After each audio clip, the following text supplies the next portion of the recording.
The entire restaurant went silent when the rich woman grabbed the waitress by the front of her uniform and pulled so hard that the fabric ripped with a sharp tearing sound. For a second, nobody moved. A wineglass stopped halfway to a guest's lips, a waiter froze beside a table, and the young waitress stood completely still, staring down at the torn white fabric covering her trembling hands.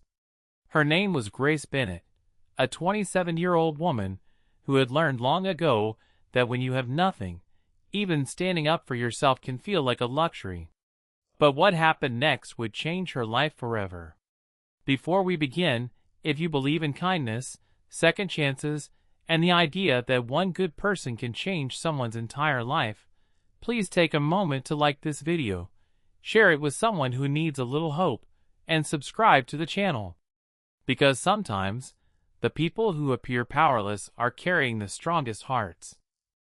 It was a rainy Thursday evening in Chicago, Illinois, and the luxurious Belmont Crown restaurant was filled with wealthy guests celebrating business deals, anniversaries, and private victories. Grace had been working there for nearly 2 years.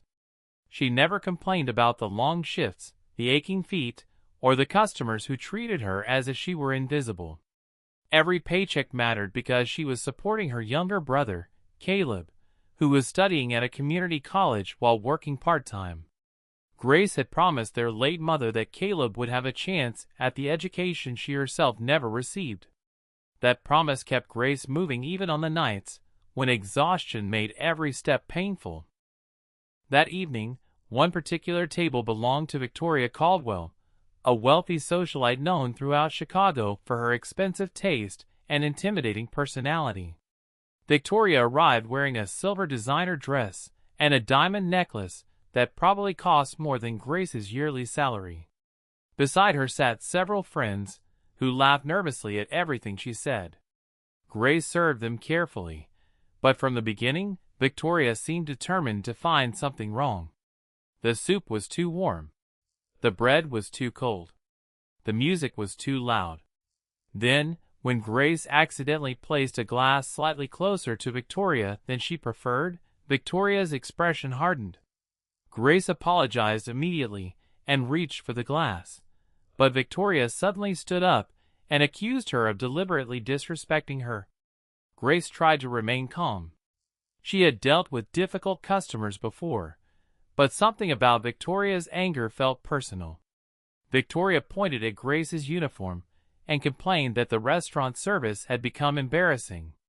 Grace quietly explained that she had followed the restaurant's instructions, but Victoria became even more furious. Several guests turned to watch. Grace felt hundreds of eyes on her, yet she kept her head lowered because she desperately needed the job. Then Victoria reached forward and grabbed Grace's uniform. The fabric pulled tightly across Grace's shoulder before tearing apart. Grace stumbled backward, nearly dropping the tray in her hand. A small piece of white fabric remained caught between Victoria's fingers. The restaurant fell into an uncomfortable silence. Grace's face turned red, and she instinctively tried covering the torn section of her uniform. She wasn't thinking about pride anymore. She was thinking about rent, Caleb's tuition, groceries, and the possibility of being fired. Victoria looked at the torn uniform as if nothing serious had happened. But before she could walk away, the main doors of the restaurant opened. A tall man in a dark navy suit stepped inside, followed by 2 assistants. His expression was serious, but the moment his eyes landed on Grace, everything about him changed.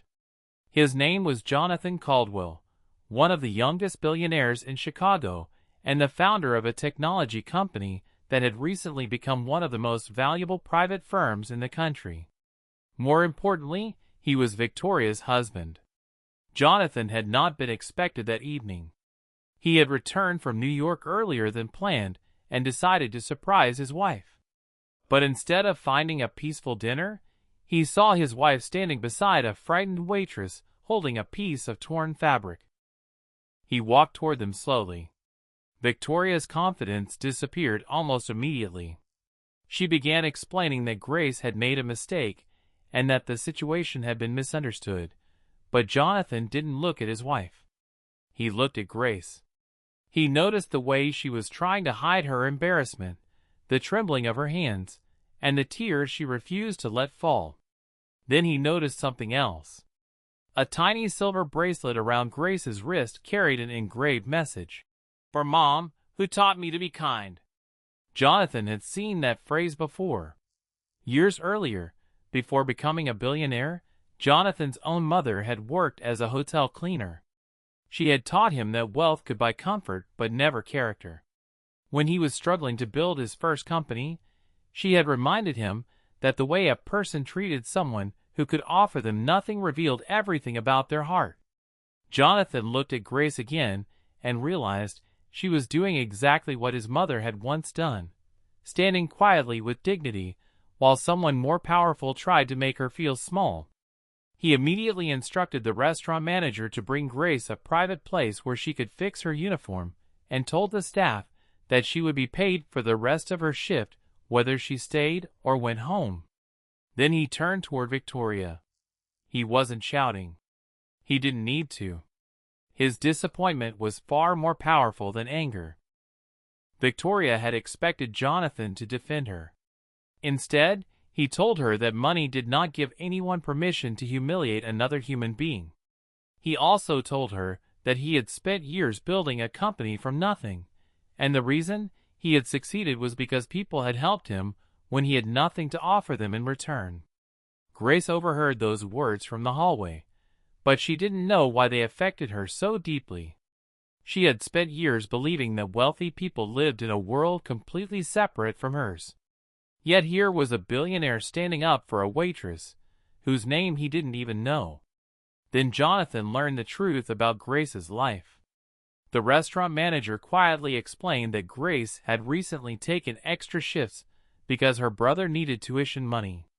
She had never asked for special treatment, never missed work without a reason, and often stayed late to help elderly customers reach their cars in the rain. Jonathan listened without interrupting. The next morning, Grace received an unexpected phone call. Jonathan had created a scholarship fund through his foundation, and Caleb had been selected for financial assistance. But there was one condition. Grace had to accept it without feeling ashamed. Jonathan explained that kindness was not charity when it helped someone continue a dream they had already fought hard to achieve. Grace cried after the call, not because someone had given her money, but because for the first time in years, someone had noticed how hard she had been trying. Victoria, however, had her own moment of realization. Jonathan refused to attend several charity events with her until she personally apologized to Grace. At first, Victoria resisted. She had spent her entire life believing that apologies were for people beneath her. But eventually, she returned to the restaurant alone. Grace expected another confrontation. Instead, Victoria stood quietly in front of her and apologized. She admitted that she had allowed wealth and insecurity to turn her into someone she didn't recognize. Grace could have humiliated her in return. She could have reminded Victoria of the torn uniform and the hundreds of witnesses. Instead, Grace accepted the apology. She told Victoria that forgiveness didn't erase what happened, but it could stop the moment from controlling the future. Those words stayed with Victoria. Months later, Grace was promoted to guest relations manager at the restaurant. Caleb continued his education with the help of the scholarship. Victoria began volunteering at shelters and community centers, something she had never done before. And Jonathan quietly expanded his foundation to support restaurant workers, hotel employees, and single-income families across Chicago. Grace never forgot the night her uniform was torn. But she also never forgot what happened afterward. A single act of cruelty had nearly broken her spirit. A single act of kindness helped rebuild it. And perhaps that is the real lesson. Sometimes we imagine that changing someone's life requires millions of dollars, powerful connections, or extraordinary opportunities. But sometimes it begins with something much smaller. Noticing someone who is hurting, standing beside them when everyone else looks away, and reminding them that their dignity still matters. If this story touched your heart, please like the video, share it with someone who believes in kindness, and subscribe to the channel for more stories that remind us that humanity is still alive. And before we reach the final moment, I want you to leave a special comment. Kindness always comes back. Let those words be your reminder that what we give to others can travel farther than we ever imagine. Grace once believed that she was just a waitress trying to survive another difficult shift. She never expected that the night someone tore her dress would become the night someone finally saw her worth. And years later, whenever she walked through the restaurant wearing her manager's uniform, she remembered one simple truth. People may judge you by your clothes, your job, or the money in your bank account, but your true value is revealed by the kindness you show when nobody is watching.